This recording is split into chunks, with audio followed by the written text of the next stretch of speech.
Hey everybody, I'm Harry Arnett. I'm joined by the guy that I like to talk to, maybe the most in the entire company, maybe the most in the entire industry. I don't want to put that gauntlet on you. Okay. The doctor, Alan Hocknell. And when we talked Apex irons a little while ago, I felt a little dirty. Do you know why? Only part of the story? Yes, exactly. I felt like when I come home sometimes and the wife's like, where you been? I'm like, oh, I was at work. And I didn't tell her about the part where I hit balls for 2 hours afterwards, and that's why I was late. And I felt a little bit that way when we talked Apex because you had a little something in the gas tank that you weren't telling us about. Very true. Apex Pro. The Pro, pretty awesome. It's I think, how do you even make a multi-material player's iron? How do you even do that? We start with a lot of feedback from better players, really, looking at exactly what they're trying to achieve with the ball flight. So you go to the Tour Pros and you ask about workability, control, turf interaction, the height of the flight, the way they think about shots coming out of the rough, how to go to a front pin, how to go to a back pin. And you start to build that knowledge into the design of the club. We realized that people love the feel of the forgings and the responsiveness of the forgings. So we wanted a 1020 carbon steel frame, but then we wanted to add technology to it. We wanted to add the ability to launch the long irons a little bit higher.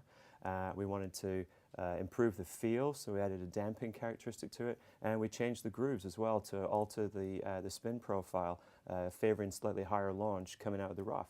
And those are all characteristics that tour players are looking for, but they spread beyond that to higher ability amateurs too, obviously. Well, I was shocked by these because I've sort of, you know, there's a lot going on up here, and a lot of it's not good when it comes to golf. But I'd kind of talked myself out of being able to play an iron like this.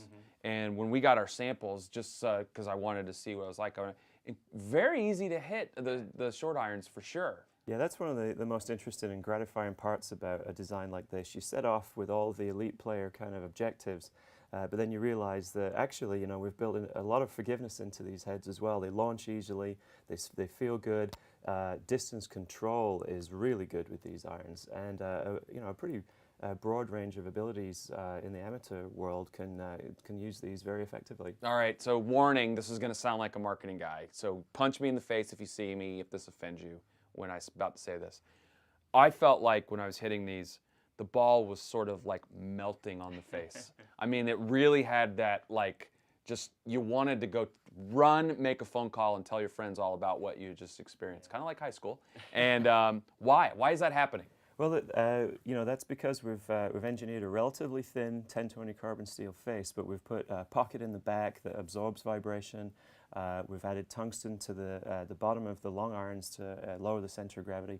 All of those are ingredients for having the kind of reaction that you describe. You know, we're pleased that all that comes together, and again, coming from the Tour Pros, we had a dozen of them hit these things in a prototype form. Every one of them would have switched out of RX forged irons right there and then if we'd let them, because they felt that good.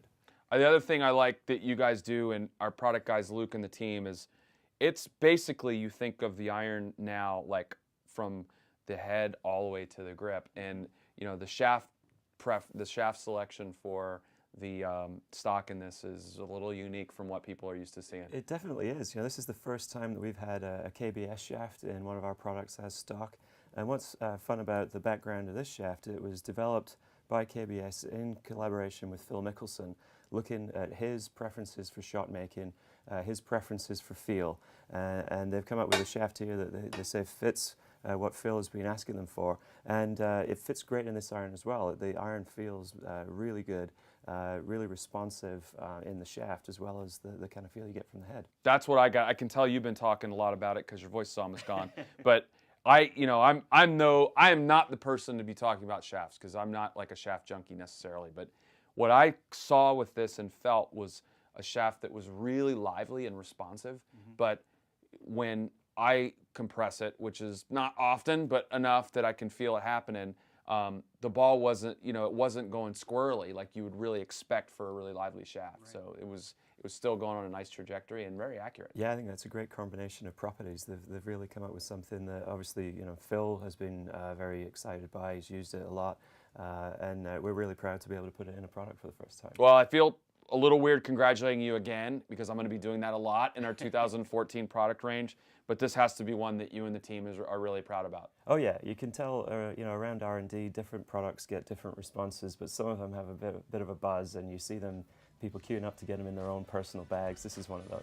And you can get yours on January 16th at retail, the Apex Pro Iron. Al and the team outdid themselves again.